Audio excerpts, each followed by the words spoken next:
お前すげえ遠くにいるから。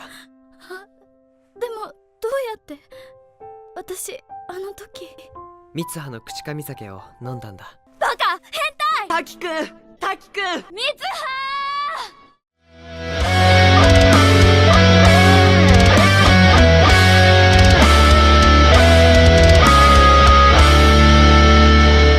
Magandang araw, hapon, gabi, mga pinakamamahal kong kababayang cancer. Pero syempre una sa lahat, kamakailan lang sumikat muli ang mga memes natin. Mahirap gumawa ng mga dekalidad na memes ngayon sa perlas ng silanganan. Kaliwat kanan bumabagsak ang mga memes sa dalawang kilalang plataforma ng mamamayan. Nazazak ni Tito Mark or ni Tito YouTube. Kaya bumagsak kamakailan ang dating channel ko pero mukhang nakakabawi na tayo. So magpasalamat sa inyo sa mga meme pages. Kayo rin po. Philippine Memes for Well-Educated Teens, Triggering Normies, Pwede Tagalog Posting. Maraming salamat sa inyo.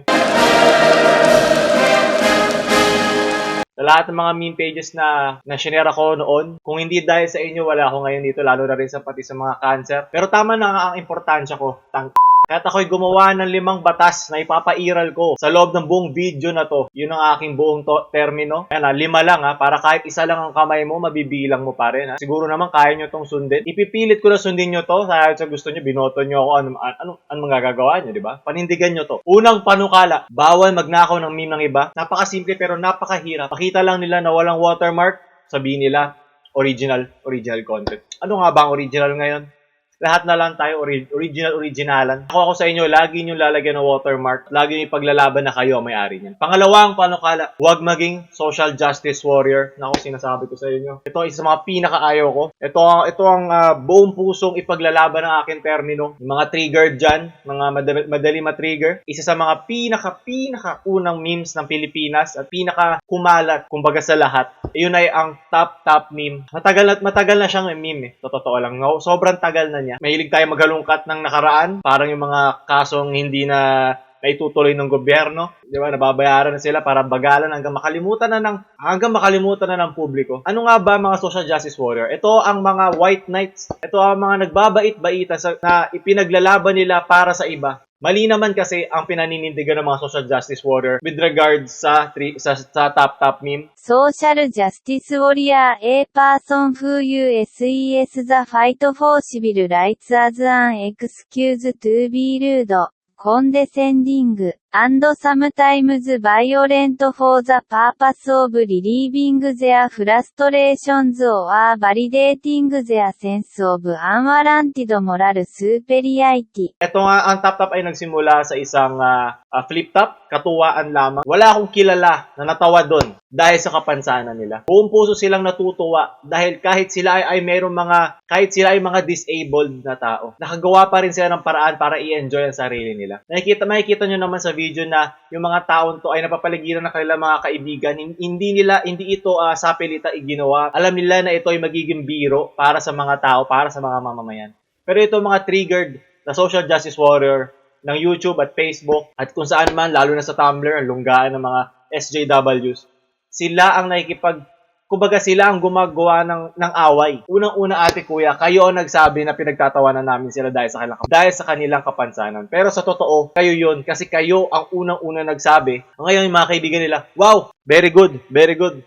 Isa kang tunay na tao, isa kang tunay na may moral values. Ay nagkakaroon sila ng false sense of heroism. I mean, ask your doctor and he will tell you. He? Why would you assume the doctor is a he?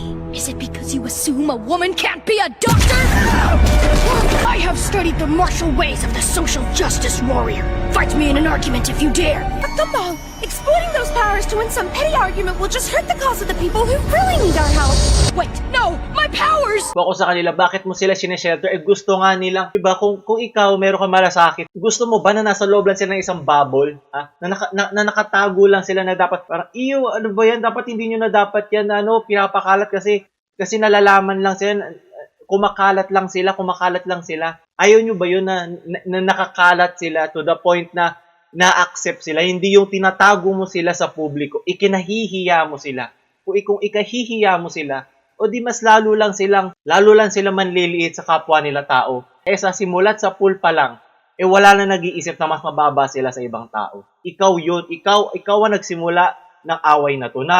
Kung ba gumawa ka ng gera na wala namang pag-aawayan, ikaw ang gumagawa ng problema. Every time na makakakita ka ng tsansa na ipapasok mo to sa isang meme na may connection sa kanilang dalawa. Ipaglalaban mo na masama kang tao kasi kinakalat mo. Sa kanila, katuwaan lang yun bilang mga taong ini-enjoy lang ang comedic value ng video na yun. Ikaw ang gumagawa ng issue, hindi sila. At kung itatabi kita ngayon sa mga taong yun, na ngayon na syempre lumaki na rin silang dalawa doon, itatabi kita doon, at sasabihin mo sa kanila, itong dalawang to bakit nyo nilalait? Mas matutuwa pa ako. Mas gugustuhin ko pang makasama nila ang internet. Kumbaga ginagawa silang part of society kesa ikaw na ine-alienate mo sila na wag na kasi mas harmful 'yun sa kanilang growth. Kung hindi sila magiging popular tulad ng ginawa ng mga memes sa kanila, tingin mo ba bibigyan sila ng spotlight na tao din sila, nag-e-enjoy din sila, may mga kaibigan din sila.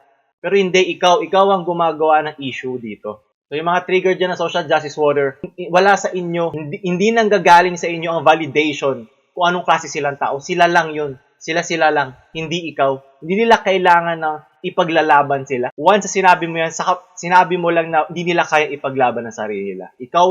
Kayo ang nagpapababa ng tingin nila sa sarili nila. Siguro napakasimple lang nun. Naiintindihan nyo yan. Alam kong walang tanga dyan.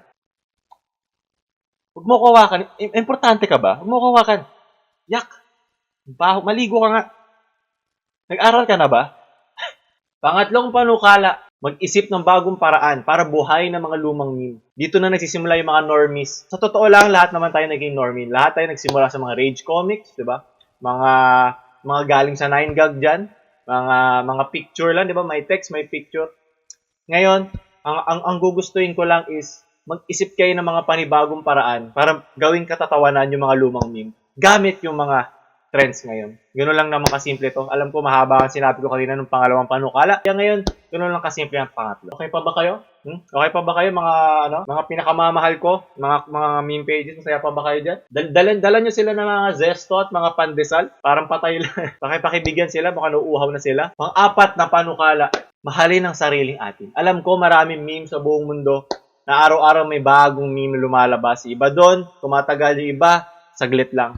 Pero kung magkakaroon tayo ng meme sa bansa, parang awa nyo na, gamitin nyo. Mahalin natin ang sarili atin kasi lagi na lang sa mga news na kukuha ang memes natin.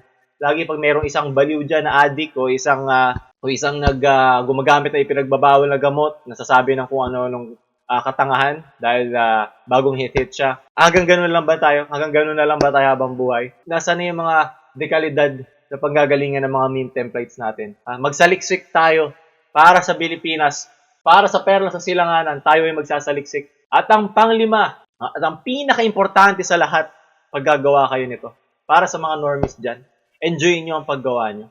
Wala nang iba. Yun sa lahat ng bagay, kailangan nyo enjoyin. Kung hindi mararamdaman nyo na parang inuubos yung kaluluwa nyo para lang magpasaya ng tao. Kung di kayo nag-enjoy, tigil nyo na. Maghanap na lang kayo na ibang gagawin nyo. Pero yun ang pinaka-importanting kailangan nyo isipin bago kayo magsimula sa kahit anong gagawin nyo bilang isang Pilipino at bilang isang tao sa mundong ito. Iyon ay enjoyin nyo ang ginagawa nyo. O, di kayo pwede magkaroon ng sariling opinion, ha? Huwag na kayong mag-isip. Ako na mag-iisip para sa inyo. Magpakahirap lang kayo magtrabaho hanggang maambulok ang mga utak nyo sa mga noontime shows at mga serye na paulit-ulit ang script na di na pinag-iisipan para sa mga lola nyo na lang nakaka-enjoy. Matagal ko nang iniwan ng TV, kaya dito na lang ngayon ako sa internet para naman makaharap tayo ng ibang lugar na pwede natin paglabasan ng ating mga saloobin. Maraming salamat sa mga mamamayan. Wala ako ngayon dito kundi dahil sa inyo. Maraming salamat. Huwag niyo kalimutan i-like ang zona kong ito. Siguraduhin niyo yung mga bintana dyan. Walang nakatayo dyan na merong Gusto ko pa ulit kasi mag-zona next year. Yung mga bintana dyan. Paki-double check na walang nakaabang sa akin dyan. Ano yun? Itim na yun? Okay lang pala. Wala pala. Okay? Maraming salamat. Huwag niyo kalimutan i-like yung zona na to. I-share nyo sa mga kapwa nyo mamamayan ang mga sinabi ko. Sana ito ay makatulong sa mga kaibigan nyo, mga normies nyong friends, mga memers nyong friends, quote-unquote, mga tito-tita nyo. At ako uli ang inyong nag-iisang presidente ng mga cancer. Huwag nyo kalimutan mag-subscribe, Para naman meron pa akong budget para gawin ulit to next year. Kalimutan mag-donate, ha? Wala nang budget ang gobyerno natin ngayon. Dito na nagtatapos ang aking Sona Paulul. Papasalamat sa inyo lahat. Paulul out.